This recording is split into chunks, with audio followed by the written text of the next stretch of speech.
नहीं बना पाता।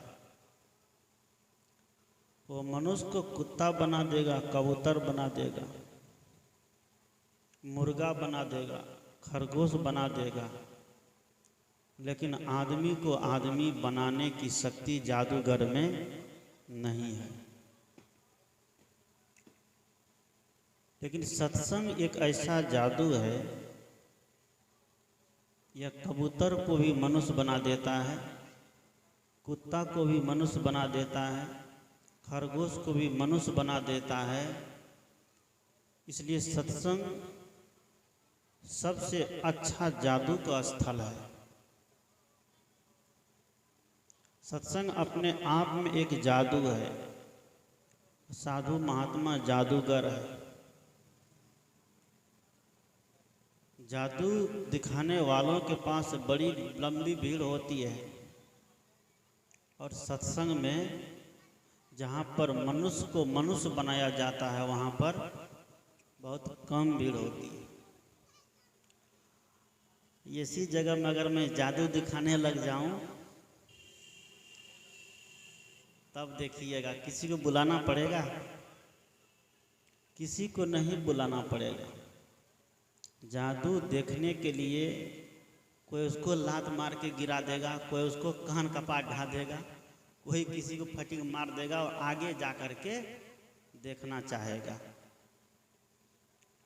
एक जादूगर को ऐसे ही सुनिए तो अपने कहिए, एक जादूगर को ऐसे ही अहंकार हो गया कि महात्मा लोग हमारे जादू का विरोध करता है, लेकिन महात्माओं के सत्संग में बहुत कम भीड़ होती है और मेरे जादू में ज़्यादा भीड़ होती है।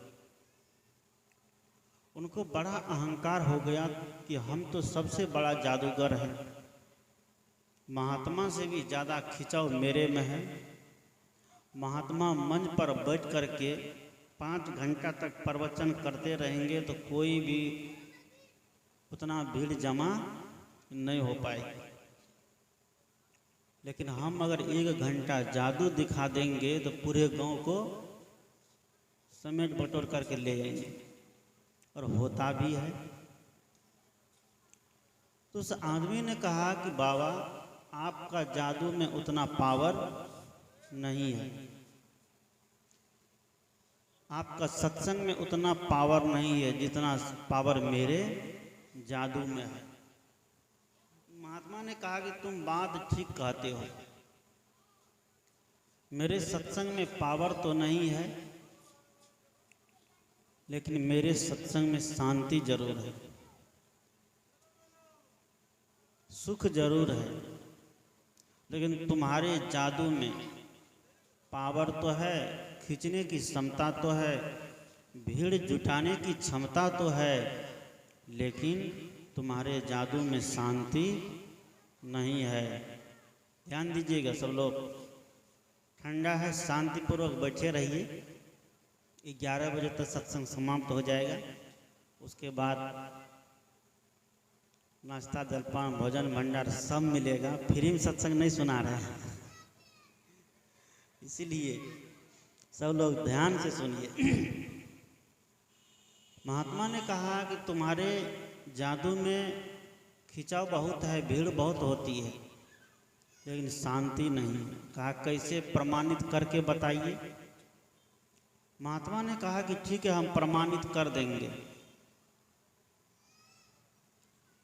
कहा कि प्रमाणित करने के लिए तुमको मेरे साथ चलना पड़ेगा। कहाँ? तीर्थ करने के लिए, तीर्थ की यात्रा पर जाना पड़ेगा, हरिद्वार जाना पड़ेगा, ऋषिकेश जाना पड़ेगा। जादूगर ने कहा ठीक है, आपके साथ अगर तीर्थ करने का अवसर मिल रहा है तो इससे बड़ा सौभाग्य मेरा और कुछ नहीं हो सकता है। जादूगर तैयार हो गया। दोनों जब तीर्थ करने के लिए चला, जानते हैं आजकल रेलगाड़ी जो है, ट्रेन, इसमें जनरल बोगी होती है, एक रिजर्वेशन वाला होता है और एक एसी वाला होता है। एसी में first class, second class, third class तक का होता है। फर्स्ट क्लास एसी में बैठिए, आपको नहीं लगेगा कि हम घर में है कि बाहर में है। ठंडा में गर्म लगेगा और गर्म में ठंडा लगेगा, एकदम अनुकूल मौसम, जैसा खोजिए वैसा। आपको वहाँ नहाने के लिए मिलेगा, सोने के लिए बढ़िया मिलेगा, घूमने टहलने के लिए मिलेगा। और जो जितनी बड़ी सुविधा लेगा तो उसको उतना बड़ा पैसा भी तो देना पड़ेगा, तो उसमें पैसा खर्चा होता है। एक टिकट का 5-5 हज़ार, 7-7 हज़ार रुपया, 10-10 हज़ार रुपया लगता है। एरोप्लेन का किराया फर्स्ट क्लास एसी बोगी में लग जाता है। तो महात्मा अपना टिकट रिजर्वेशन क्लास में बनाया। रिजर्वेशन जो होता है, रिजर्वेशन में जा कर के अपना टिकट ले लिया और जादूगर का टिकट जनरल डब्बा में जाके कटा दिया। अब दोनों बैठ गया और जाने लग गया कहाँ? तीर्थ करने। हरिद्वार जा रहा है, ऋषिकेश जा रहा है, प्रयागराज जा रहा है, दोनों तीर्थ करने के लिए चल दिया। जब स्टेशन पहुंचता है, यहाँ से पूर्णिया जंक्शन पर ट्रेन में बैठना है उनको, तो महात्मा रिजर्वेशन वाला बोगी में जाके बैठ गया और जादूगर को भेज दिया कहाँ? जनरल वाला में, जहाँ पर सब चढ़ जाता है बिना टिकट का भी, विदाउट टिकट। गाय को भी, भैंस को, बकरी को घास भूसा, बड़ा कचिया पसनी सब को उसमें घुसा लेता है। जनरल में डब्बा में भेज दिया जादूगर को। गर्मी का मौसम था, जेठ महीने, कितनी गर्मी होती है। उस गर्मी के मौसम में जनरल बोगी में जब वो जादूगर घुसा तो उसको तो जादू याद आने लग गया। बाप रे बाप, ऐसा जादू हम कभी नहीं देखे। उसको याद आ रहा है कि जीवन में जादू तो हम बहुत दिखाए, लेकिन ऐसा जादू अभी तक देखने को नहीं मिला। जनरल डब्बा में कोई उसको गाली देता है, कोई मारता है, कोई पानी के लिए परेशान है, कोई खाने के लिए परेशान है, कहीं से दुर्गंध आ रही है, कहीं से बदबू आ रही है, कोई किसी को लात मार रहा है, कोई किसी के कपार पर पैर दे के जा रहा है, कोई कहीं लटका है, कोई कहीं लटका है। हाय तौबा, हाय तौबा। झगड़ा, लड़ाई, मार पीट, गाली गलौज सब उसमें चल रहा है। जादूगर परेशान हो गया, कभी जनरल बोगी में यात्रा नहीं किया। जादूगर परेशान हो गया। जादूगर परेशान हो करके एक जगह गाड़ी रुकी स्टेशन पर, तो उतर गया।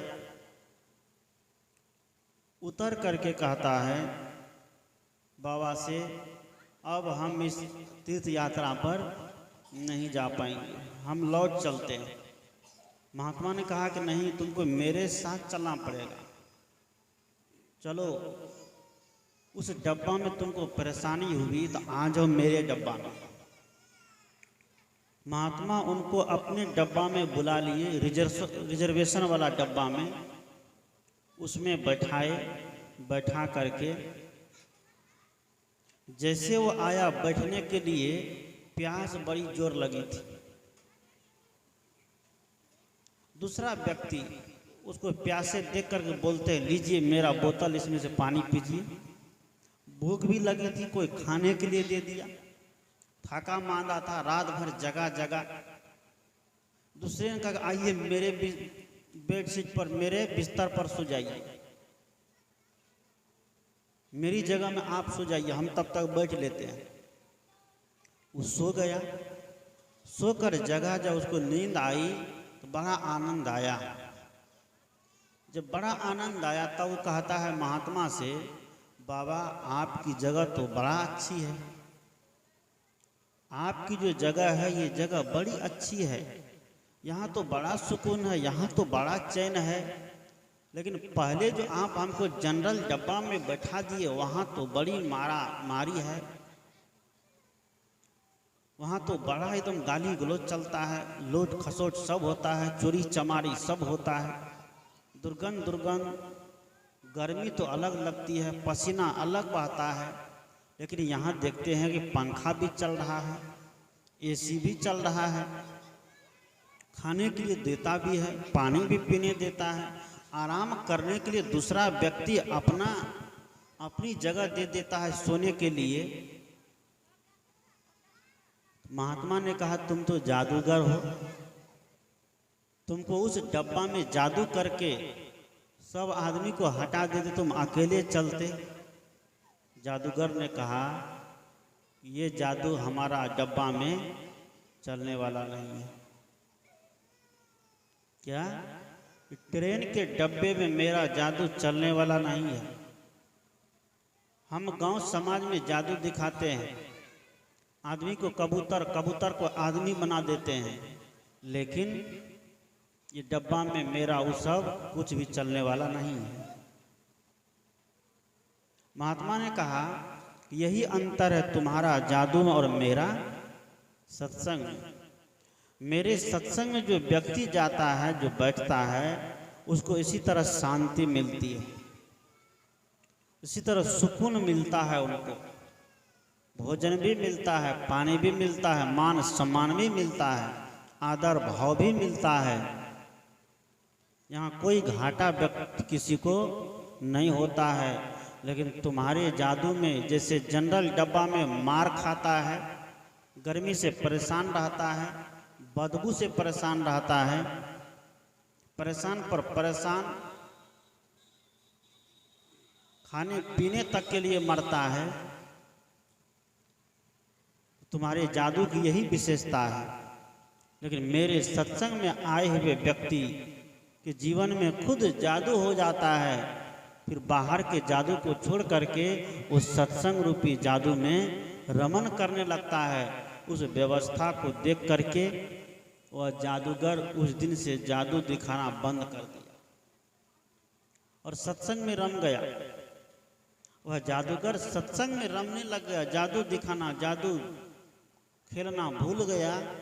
जो कभी जादू दिखा करके इतना रुपया, इतना पैसा कमाता था और उस पैसे से अपना बाल बच्चे का भरण पोषण करता था, वो जादू दिखाना छोड़ करके सत्संग में उसका मन रम गया। विचार करिए। सदगुरु कहते हैं कि सत्संग खुद अपने आप में एक जादू है। सत्संग में बैठे हुए व्यक्ति विचारों को सुनते सुनते अगर उनका